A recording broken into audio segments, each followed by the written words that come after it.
सजनम सजनियो, दोस्ती सजनम सजनियो, दोस्तों एवं दोस्तिनियो, बहनों एवं बहनोइयों, भाइयों एवं भौजाइयों, जिलेबी बनाने वाले हलवाइयों,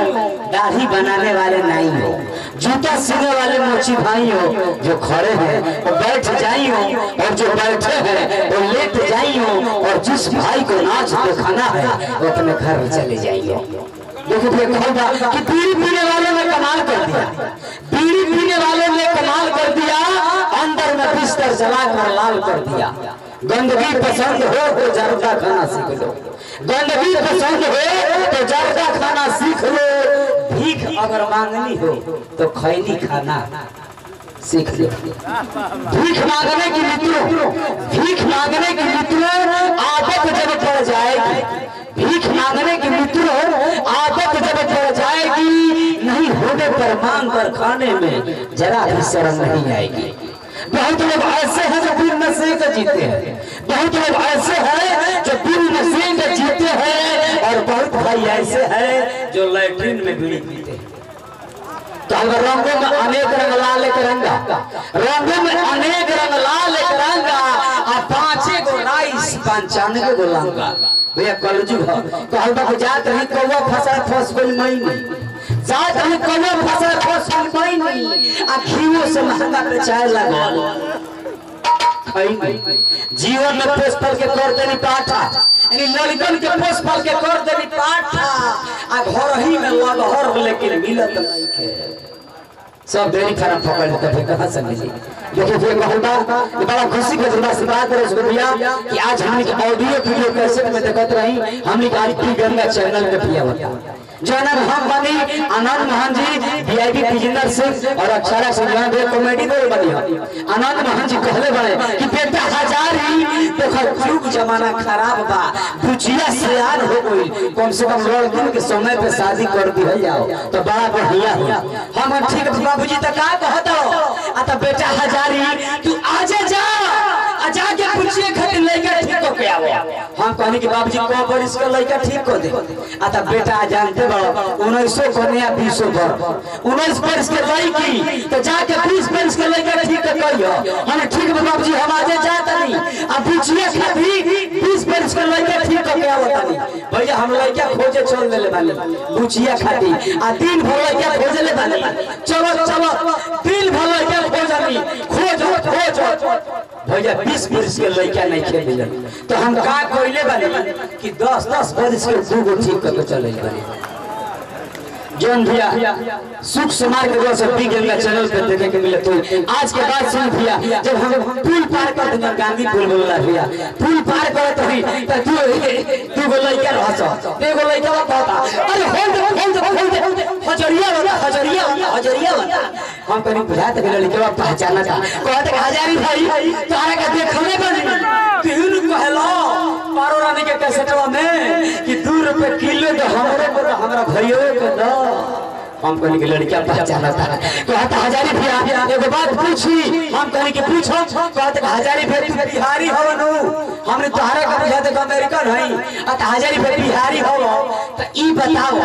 कि तू बिहार में बड़ो आ कि इंडिया में बड़ो।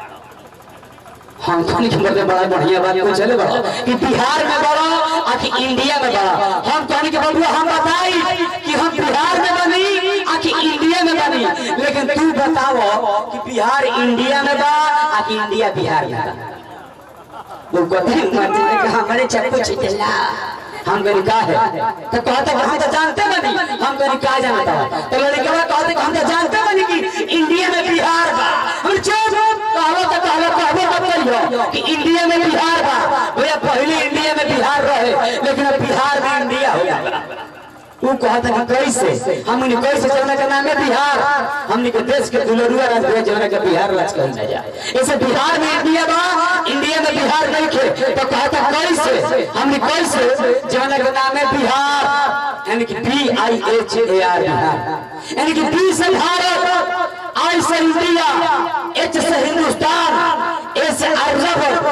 R से भूतपूर्व राष्ट्रपति हमने के बिहार का श्री राजेंद्र प्रसाद। ऐसे बिहार में इंडिया बा इंडिया में बिहार भैया ये तो खुशी वाला बात बाकी दुख वाला बात बिहार में जाता ना झूठ बोले वाला मशीन बस बिहार में जाता ना झूठ बोले आदमी बड़ा सब बिहार में जैसे BIHAR बिहार यानी कि B से BSNL I से आइडिया H से हच A से एयरटेल R से रिलायंस जाता ना भैया सब बिहार में था ओजल चलनी ना तो बेचारे एगो टमटम में भाई अपन टमटम खड़ा कइले रहे सवारी के इंतजार करत रह तब तक एगो बूढ़ी माई आइली आ टमटम में भाई से कहतारी अरे बबुआ अरे सुनो दादा हो अरे बूढ़ी में का कहतारी अरे बबुआ ये चले बरखा रहना के नाच देखे ले ना चला पहले बूढ़ी माई एगो सवारी हो गई और दूगो सवारी के काम था तब तक बूढ़े बाबा आ गए उहे कहता अरे हमरो को ले ले चलबो का हो कहले बाबा दूगो सवारी हो गई और एगो सवारी के काम था तब तक वो लड़की आ गई लड़किया कहती है टमटम और भाई से ए भैया भैया ओ पता का कहत ए हमरा के ले लेना कहले कि हदे लड़के भाई कहले कि ठीक बाबू जी देखी फाड़ के बूढ़ा बुढ़ी आगे बैठ गेली लड़किया के जगह ना मिलल बेचारी लड़किया पीछे चल गई अब टमटम में भाई बूढ़ा बुढ़ा के गरम पड़े फट आगे गेली पीछे आ लड़किया के कहता कि बाजी तू आगे आवो देखो ये टमटम बढ़ावता है कैसे टमटम बढ़ता कैसे चाल में जाता आ कैसे गांधी जी के पुल पे गांधी पुल पे चढ़ता भैया आ कैसे घोड़ा ध्यान दे आ कैसे आज के टमटम लोग के हुना ठहरे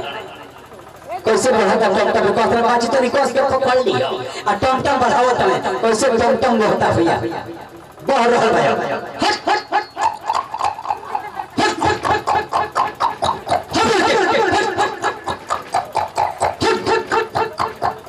जब टमटम पुल पे चढ़े लागल अब नहीं खार कहत की बाची आगे आवो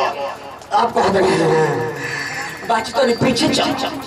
आ देखी चाका में कम लगइले बड़े पुल पे चढ़ावत है कैसे पुल पे चढ़ता है चाका में कम लगइले बड़े हट हट हट हट चल के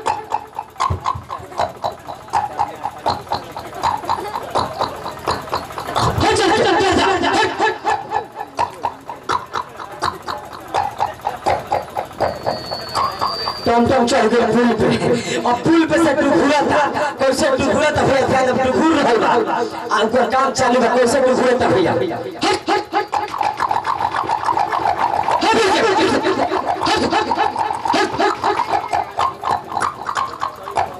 टमटम पहुंच गए स्टेशन पे आ हम रह गए स्टेज पे बूढ़ा बाबा उतरले अपना बूढ़ी के मोटरसाइकिल पे बैठने लेके चल गए बूढ़ा बाबा राजदूत के किक मारता कैसे राजदूत स्टार्ट होता कैसे गचकी में जाता आ कैसे 80 की स्पीड में जावा भैया बूढ़ा बाबा किक मारते राजदूत कैसे स्टार्ट होता एको बूढ़ा बाबा के मुंह में दांत नहीं थे मुंह पागुल मान जाता आ स्टीयरिंग पकड़ले पड़े आ किक मारता है कैसे स्टार्ट होता भैया एको बूढ़ा बाबा के मुंह में दांत नहीं थे मुंह पागुल मान रहता आ किक मारता है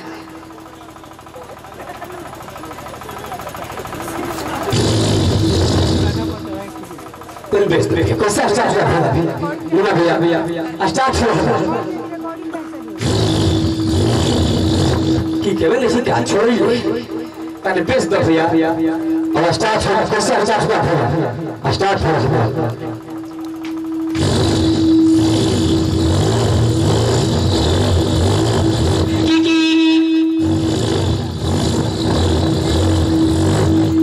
कैसे फूल में डरने वाला गचकी में जाना होता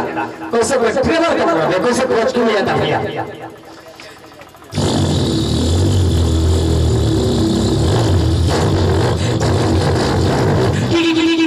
एक और बात पे ध्यान दे भैया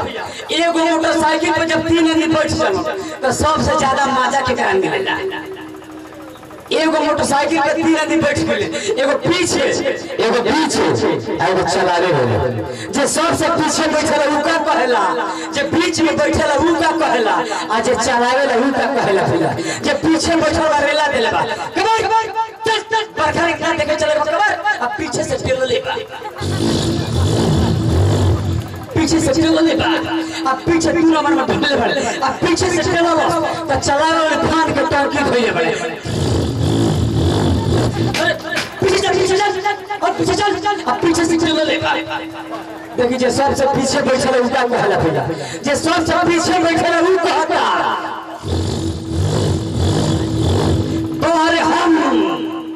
बाहर हम मैंने ठेकोइले बड़ी जे सबसे पीछे बैठल उ कहला भैया आ जे बीच में बैठल उ का कहला जे पीछे में उ कहता कि बाहर हम आ जे बीच में उ कहला कि आगे खुशी पीछे गम बात ध्यान रखिए जे सबसे पीछे उ कहता कि बाहर हम आ जे बीच में उ कहता कि आगे खुशी पीछे गम आज चलावत उ कहते कि तब तक फुजाट में गनी हम ये सब भी चलावे के कोशिश मत करो सब बुढ़वा आदमी मोटरसाइकिल किने रहने बात समझ ले लेकिन देखिए भैया बच्चे के पास अब 80 की स्पीड में जाना कैसे 80 की स्पीड भूल पड़ भैया 80 में चीटी और थोड़े बड़े भाई भी